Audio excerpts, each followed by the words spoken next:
Hi everyone, Christian Wagenhauser here with GPRS Project Manager Adam Sorge. Here I am. We are at a local university here in Northwest Ohio. You want to tell us where we're at? Yeah, we're at Bowling Green State University. We're in McDonald Hall.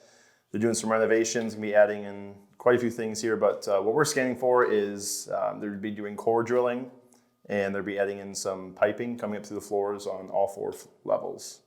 So we're doing concrete scanning for every single dorm room in McDonald Hall right now. Correct, yep. Dorm rooms and the laundry rooms, most levels, most floors are here are getting a core drill gone through, so we're scanning for that. Can you walk the viewer through what you're going to be doing today? Yeah, so for core drilling, they're pretty much, it's a large drill bit. It's usually hollowed. And they'll drill through the floor, suck up that core, so they have a nice hole that they can run piping through. So with that, they want to try and avoid rebar if possible, reinforcing, because that can slow down the drill. Also for structural purposes, you don't want to compromise the integrity if you don't have to. But mainly we're trying to avoid conduits. Anything that's a critical target, conduits, duct banks, anything that's in the slab that's not, they don't want to hit. So that's what we're gonna be doing here. We're gonna be marking out everything we see with our concrete scanner. So I'm gonna start, I've kind of got the base layer of I've done a couple long scans. I know what the pattern is of the reinforcing.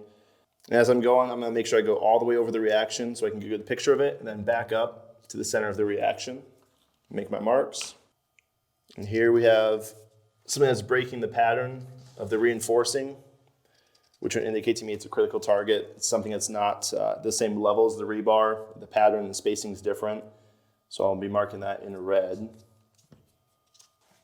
So we've got our marks now for the rebar we see.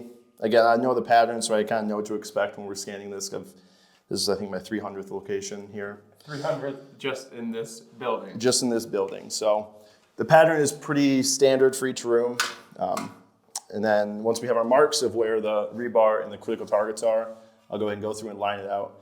Typically, we'll line out the rebar with the skinny edge of our straight edge, the skinny side of it.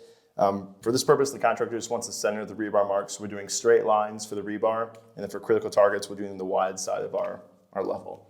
We kind of draw lines through the center of the critical target to make sure it pops out a little bit easier so the core drillers can see it.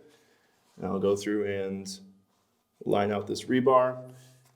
And I always make sure whenever there's a critical target and I'm lining through it, I make sure that the critical target is the one that stands out the most, so the lines will go behind the critical target. So as I go across it, I just skip over it. That way it pops out a bit better. And so you said that this has been pretty standard, the different findings that you're having per room is somewhat consistent across the board, the patterns that you're finding? Yeah, that was just typical of a slab. The rebar is going to be pretty consistent throughout the whole slab. If there's conduits, they'll typically run pretty straight. Sometimes they do bend, but for something like this, like a dorm room, where we've got multiple rooms laid out along a whole hallway, it's going to be the conduits that are in the slab are pretty much going to run straight through all the rooms, is what we've noticed here. So we've got the rebar lined out. We've got our critical target marked. Looks like it's popping pretty nice. Then I'll just add my scan boundaries in. We differentiate ourselves even further by adding the green box guarantee, which is, it lets core drillers know when they go to drill, they see the green box, they know that they can drill there and there's not going to be anything they're going to hit. Rebar, conduits, anything critical. So it just gives them peace of mind when they go to drill. Obviously with the markings, it can be, okay, I can look and say this is clear, but for the drillers, they may not know our markings, they may not know, they weren't here when we scanned it a lot of times.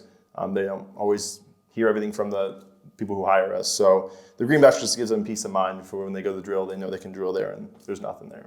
So that's what we're gonna add here to make it stand out a little bit better. And then for even more clarity, I'm just gonna go ahead and write a big old clear on the inside this green box. This is Roving Reporter Segment 8. I'm going to run out of fingers to do this. Roving Reporter Segment 8, second with Adam Sorge here from Toledo, Ohio. We'll see you next time.